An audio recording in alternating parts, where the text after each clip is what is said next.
here's where I'm going to put the 1/4" output. I got a jack here, just a standard 1/4" output jack. I got a locking one just because. This is actually a balanced jack, tip, ring, and sleeve, and I just won't use the third one because for this there's only two. There's just the audio and the ground, and that's just going to pop in there, and then I'll solder from the other side. An important part of the Hammond sound is the Leslie, of course, and this L100 doesn't have one, and it has no connection to one either. So I've gotten this motion sound amplifier, which is a great little small Leslie. They also sound great on guitars and some keyboard sounds and other things. So it's a versatile little amp. It's not super loud, but they sound great. They're a little pricey, but totally worth it. So what I'm going to do is I'm going to modify the organ so that we can plug in the Leslie, but we can also use the internal speakers if we want to. So basically, the output's going to go to a Y, and then to a switch, and then, you know, back to the 2 amps. So what's going to happen here, if you look at the amplifier on the back, this may apply to any late model Hammond that has these RCA outputs instead of those funny Leslie plugs. You see gray, white, and red, but if you go over to the reverb tank, there's gray and white. So, or excuse me, gray and red on the reverb. So the white here, that's the audio, and if you follow that wire, you'll see it comes from the expression pedal there, from the swell pedal. So this is your audio. So this is going to get split. It's going to go to the switch, and from the switch it's going to be a Y going either to this amp or to that amp. So I've stuck the wires in there already. This is going to be the send and return that's going to go to this amp. So for now, this one is just going to go to that. I will solder these together if this modification is totally successful, but for now I'm just going to plug it in so I have kind of a point of retreat, and this one is going to go there like that. So that's the send and return for this amp. It goes up to the switch, and I've stapled it in there already just to secure it loosely, so it goes up and to the back. I'll show you that in a minute. And then over here,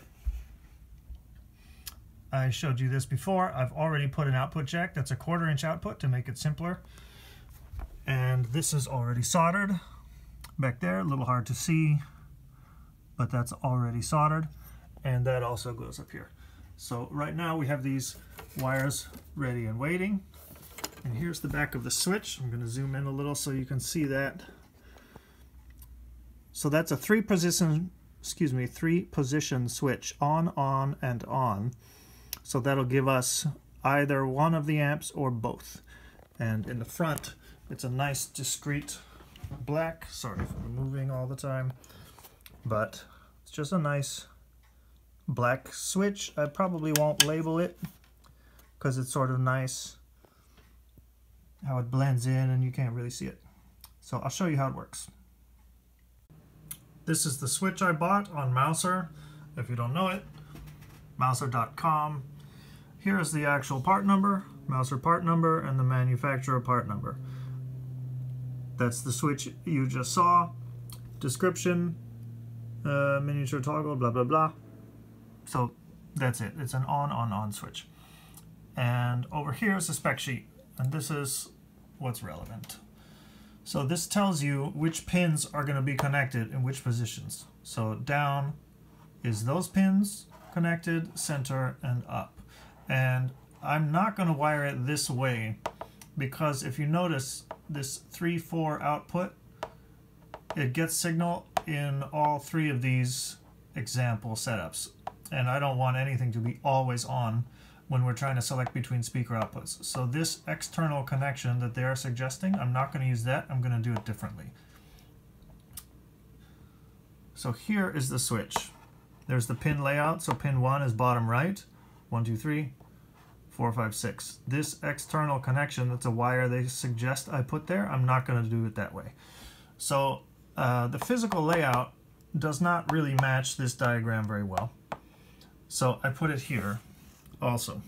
So this is the same information showing the pins 1, 2, 3, 4, 5, 6, but these are how the connections are made. So when it's down, switch down, the top two are up there. Center, one of them moves, and up, the other one moves. Simple enough. What I'm going to do is connect the center here rather than the diagonal that they suggested.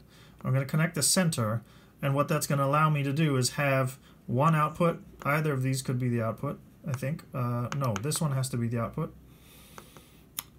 So there is going to be a down output. This is going to be an up output, and the center will get both outputs. So check it out. It's going to come in from the side here, and then this is the external thing that I'm going to add. So basically the wire is going to come in, and I'm going to strip it long so that the wire comes and touches both of these terminals. That's it. And now in the down position, I think it makes sense to flip the switch down to get the speaker that's down by your feet. So in the down position, I want the organ to be hot. So there it is. And the Leslie gets nothing. It's just floating there. In the center position, now you see nothing has moved, right? The blue is static because these are wires that I've soldered in. Comes in, and now in center position, both of them get signal. And in the up position, the organ is cut out, and only the Leslie is going to get it. So long story short, I'm going to send the audio in from the right, and it's going to go across, and then organ and Leslie there. That's it.